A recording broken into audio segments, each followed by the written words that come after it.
Ever wondered what the basic economic terms mean? Today, we'll unravel the meaning of some of these terms in simple language. We'll be exploring a quartet of fundamental economic terms that form the bedrock of economic theories and models.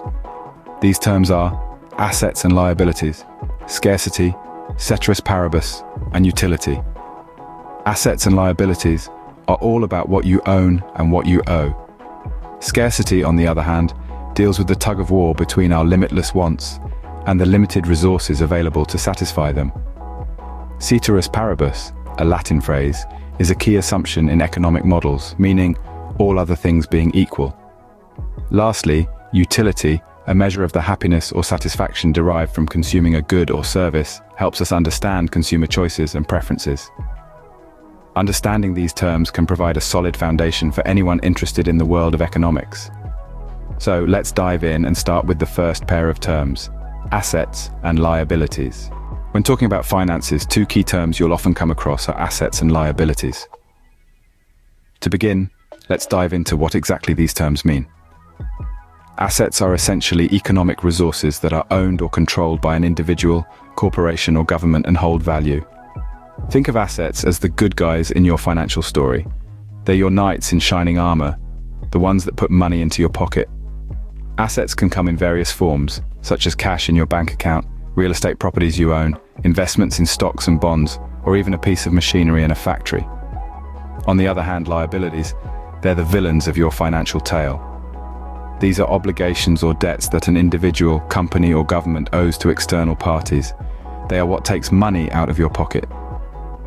Examples of liabilities include loans you need to pay back, mortgages on your property, and accounts payable, or money you owe to suppliers, just to name a few. Now you might be wondering, what's the big deal about these two? Well, the difference between your assets and liabilities is known as your equity or net worth. Think of this as the scorecard of your financial health. If your assets outweigh your liabilities, you're in a positive equity or net worth situation.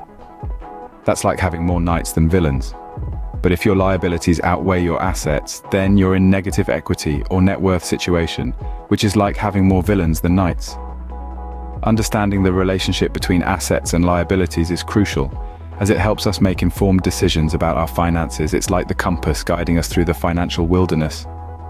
Whether we're looking to invest, buy a home, start a business, or just manage our day-to-day finances, knowing where we stand in terms of assets and liabilities can make a world of difference. So, in essence, your net worth is the difference between your assets and liabilities. Next on our list is a fundamental concept in economics: scarcity. Scarcity, at its simplest, is the basic economic problem that arises because people have unlimited wants, but resources are limited. Because of scarcity, choices must be made about how to use resources efficiently. Let's break this down a bit. Firstly, what do we mean by resources? Well, think of anything that we use to produce goods and services that satisfy human wants. This could be natural resources like water and oil, human resources like labor and skill, or manufactured resources like machinery and technology. These are all limited. We only have so much of them. On the other hand, human wants and needs are virtually limitless. Think about it. There's always another gadget to buy, another place to visit, another dish to try. As soon as one want is satisfied, another pops up to take its place. This is the nature of human desire, always growing, always evolving. So we have limited resources on one side, and limitless wants on the other. This is where scarcity kicks in. It's the basic economic problem that forces us to make decisions about how to allocate our resources to satisfy as many of our wants as possible. Let's say you have $20 in your pocket. You could spend it on a book, a meal, a movie ticket, or save it for later. You can't do all of these things with your $20. You have to make a choice. This choice, driven by scarcity, is at the heart of economics. Scarcity is why economies exist. It's why we have to make decisions about production, what to produce, how to produce it, and for whom to produce it. It's why we have prices, markets, and trade. It's why we have to prioritize, to choose. So, the next time you have to make a decision about how to spend your time, your money, or your energy, remember, you're dealing with scarcity. You're making economic decisions whether you realize it or not. Scarcity is why we can't have everything we want and need to make choices. Now let's talk about a Latin phrase that's commonly used in economics, ceteris paribus. Ceteris paribus, a term borrowed from Latin, translates directly to all other things being equal. You might think, well, what does that have to do with economics? Quite a bit, actually. This term is a fundamental assumption used in economic models and theories. It's a way for economists to isolate the impact of one variable, while assuming that all other relevant factors remain constant or unchanged. Think about it this way. Imagine you're an economist trying to study the impact of price on the demand for a product. There are numerous factors that could influence demand trends, income, tastes, preferences, and so much more. However, if we were to consider all these factors at the same time, things would get convoluted pretty quickly. So to simplify things and truly understand the relationship between price and demand, we use ceteris paribus. We assume that everything else, trends, income, taste, stays the same, and then we observe what happens when we change the price. Let's illustrate with an example. Suppose we're looking at the demand for apples. If the price of apples increases, ceteris paribus, we would expect the demand for apples to decrease. Now this doesn't mean that in reality, the demand would indeed decrease if the price goes up. Maybe a new health study just came out saying apples are the key to longevity, and despite the price increase, more people want to buy apples. But ceteris paribus allows us to isolate the effect of price on demand, without the noise of other factors.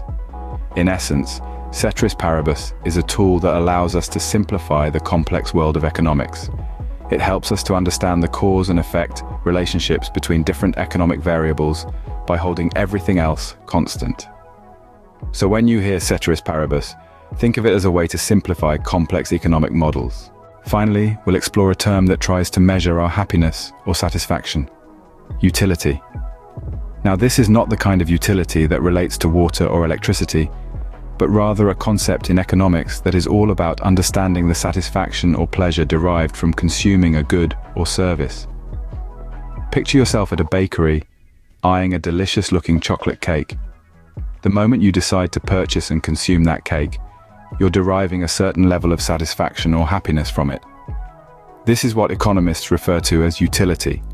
The cake provides you with utility, and the amount of happiness you get from eating it is a measure of its utility. Now, one of the most interesting things about utility is its subjective nature. What does that mean? Well, it means that utility varies from person to person. Let's go back to the bakery example. You might be a chocolate lover, and for you, the utility of the chocolate cake is very high. But what about someone who doesn't like chocolate or is allergic to it? For that person, the utility of the chocolate cake is quite low or even negative. So, you see, utility is not a one-size-fits-all kind of thing. It's individual and subjective, and that's what makes it such an important concept in economics. It helps us understand why different people make different choices when it comes to consuming goods or services. If we all derived the same utility from every product or service, our consumer choices would be quite predictable and, frankly, pretty boring. Utility also plays a crucial role in decision-making. It's the driving force behind our consumer behavior. We tend to choose products or services that maximize our utility or happiness. This concept is often used to analyze and predict consumer choices and preferences. By understanding utility, economists can anticipate how changes in prices, income, or other factors might affect consumer behavior.